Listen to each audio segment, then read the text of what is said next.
বহুত ল'ৰা ছোৱালীয়ে মোক কৈ থাকে যে চতুৰ্থ শ্ৰেণীৰ পৰীক্ষাত BA পাছ কৰা ল'ৰায়ো পৰীক্ষা দিছে।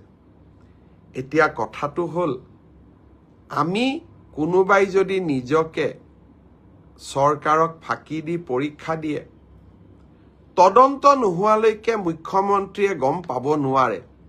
কেতিয়াবা আপোনালোকে এনেকে মোক ফেচবুকত লিখে, টুইটাৰত লিখে যেন মই চব গম পাওঁ। কোনোবা ল'ৰা এজনে যদি BA পাছ কৰিও নিজৰ যোগ্যতাটোক লুকুৱাই পেলাই চতুৰ্থ শ্ৰেণীৰ পৰীক্ষাত আবেদন কৰে, মুখ্যমন্ত্ৰীজনে কেনেকে গম পাব? আপোনালোকে খবৰ দিব।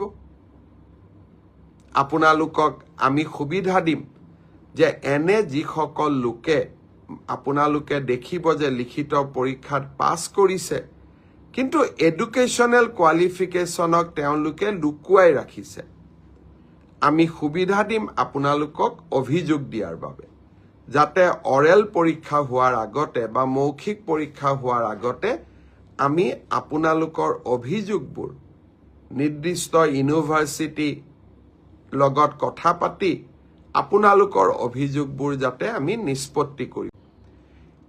ADRE ৰিজাল্ট 7 মাৰ্চ শুক্ৰবাৰে আমাৰ গ্ৰেড 3 আৰু গ্ৰেড 4ৰ যি আমাৰ ৰিক্ৰুটমেণ্ট কমিশ্যন আছে তেওঁলোকে ঘোষণা কৰিব।